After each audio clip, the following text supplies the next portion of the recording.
What if I told you that Lewis Hamilton's Ferrari has been internally divided from day one?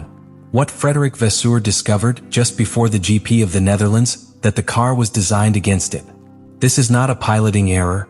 It is a technical sabotage disguised as engineering.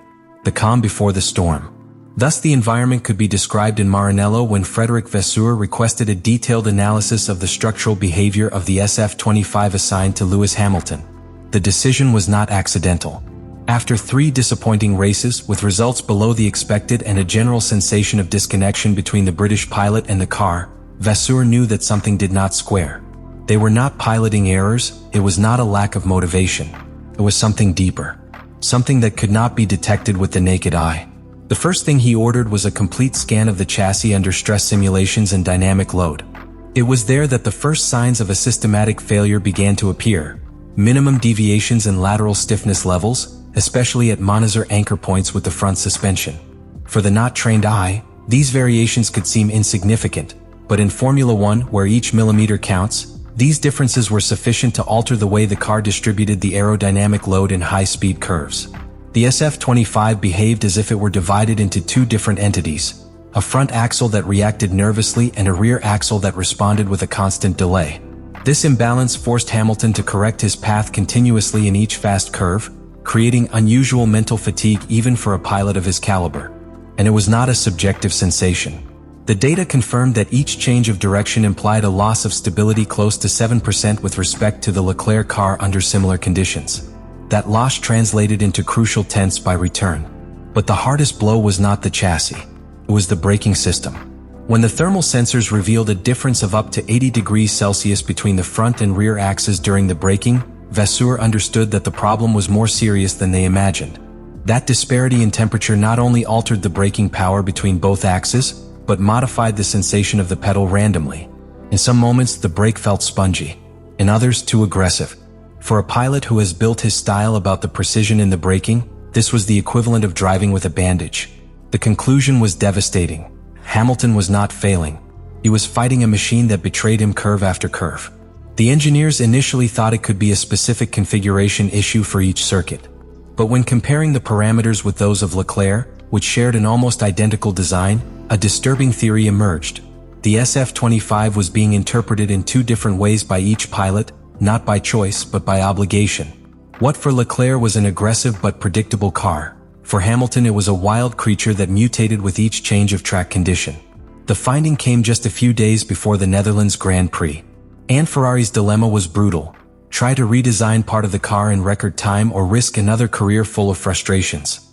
Vasseur, accustomed to making strategic decisions with cold blood, knew that any intervention should be surgical. A wrong intervention could break the weak confidence that Hamilton began to rebuild with the team. But doing nothing would be to condemn the champion to an unproductive season. The Ferrari SF25 was born with a clear intention, to be a winning car from the first race. But behind that ambitious objective, a conception defect was hidden that today threatens to fracture the project from within. This car was not designed as a neutral platform that adapted with small variations in the style of its 2 pilots. He was refined from the first moment for a specific pilot, Carlos Sainz. Although it was no longer part of the alignment by 2025, its technical footprint was printed on the DNA of the car, and that decision left invisible sequelae. The SF25 presents a complex architecture in its assisted steering system. In its original configuration, the steering box was calibrated to deliver a progressivity in the torque that Sainz preferred, with an initial less sensitive area and a growing response as the angle of rotation increased. This progressivity was useful for a pilot who bases his confidence on stability during the full curve tour. But for Hamilton, which builds its style from instant micro-corrections and an ultra-direction, this was a potential disaster. The error went beyond the functional. Ferrari did not detect in time that he was forcing one of the most sensitive pilots in history to drive with an interface that disconnected him from the car. The address was not a precision tool. It was a barrier between pilot and track. And in Formula One, that disconnection has a devastating price. The engineers began to refer internally to the SF25 as a double personality car. It was an expression between ironic and desperate, because it was not only setup or driving preferences. It was a technical, conceptual fracture, which was dividing the team from within without the results justified. What Ferrari had built was not a double-edged sword. It was a mango knife, impossible to hold for one of its pilots.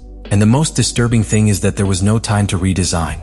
It was only adapted, modifying, adjusting on the march. But every lost session, every race where Hamilton left his frustrated car, was a reminder that the error was not driving. It was design. Lewis Hamilton is not any pilot. It is a worldwide heptacampion that has broken almost all records of modern Formula One, an icon of consistency, adaptability, and resilience. But not even a legend is free of the vertigo that causes the silent betrayal of a misunderstood car. At this stage with Ferrari, Hamilton has not only had to adapt to a new team, it has had to rally from scratch. And that is perhaps the greatest humiliation that a pilot can suffer from his size. Realize that the car they promised him does not exist. When he accepted the challenge of dressing red, Hamilton did it with the conviction that his experience, his analytical capacity, and his reputation as a developer could accelerate the adaptation process. He came from a symbiotic relationship with Mercedes, where the car was almost an extension of his body. In Ferrari, that connection was replaced by a constant disconnection sensation. Every time he went on track, the SF25 surprised him. And not in good sense. Frédéric Vasseur knows it. Therefore, when detecting the structural problems of the car, it not only activated a technical response, activated emotional containment. He knows that losing Hamilton does not mean that the pilot gets out of the car. It means that stops believing that he can win with him. And when a champion stops believing, the story changes forever. The challenge now for Ferrari is not just repairing a chassis, emphasizing a brake system, or redesigning an assisted address. It is to rebuild the emotional relationship between pilot and machine. Regenerate that feeling of symbiosis that defines the champions. Because Hamilton's talent is still intact. What is at stake is somewhat more fragile: trust. In Maranello, everyone knows. And in the paddock, nobody dares to say it out loud. But every time Hamilton gets out of the car without a smile, Ferrari loses much more than time. It loses a historical opportunity. The time in Formula One does not forgive. There is no room for late redemption when the points escape career after career. And what Frédéric Vasseur discovered in the SF25 of Lewis Hamilton is not just a specific technical problem. It is a structural threat to the entire Ferrari 2025 project. Because when a team builds its season around a car that is fragmented in its essence, the damage goes far beyond grille positions. It affects the complete course of the championship. The impact of this break is already felt on the wind tunnel, where simulations for the following updates are being developed under divergent premises. A package to improve lateral stability in rapid curves for Hamilton, and another to maintain traction efficiency for Leclerc. This resource division implies that no pilot will receive a complete solution, only temporary patches. Vasseur now faces the most critical moment of his management. If you fail to unify the technical direction of the team, your project can collapse from the inside. The signing of Hamilton, far from being the catalyst of a new gold cycle, could become the signal of a strategic failure if it does not translate into solid results before the middle of the season. Because Ferrari is not only competing against McLaren, Mercedes, or Red Bull. He is competing against his story. And every year without a title is a wound that does not heal. The GP of the Netherlands will mark a symbolic border. If Ferrari fails to stabilize the performance of the SF25 and deliver to Hamilton a car that responds consistently, the championship could escape before the summer stop. And worse, the long-term impact can even compromise the 2026 project, when the regulatory change redefines the modern Formula One. There are moments in the history of Formula One that mark a before and after. Moments in which the technical and the human collide. Where the numbers are no longer enough and what remains is the narrative of a pilot who has won everything, facing the most intimate challenge of his career. The case of Lewis Hamilton in Ferrari, at this exact point of the 2025 season, is one of those moments. Because we are not simply talking about a car that doesn't work. We are talking about a structure that does not yet understand how to exploit the talent of its most valuable pilot. Of a team that has invested its reputation and its immediate future in a car that, today, does not deliver what it promised.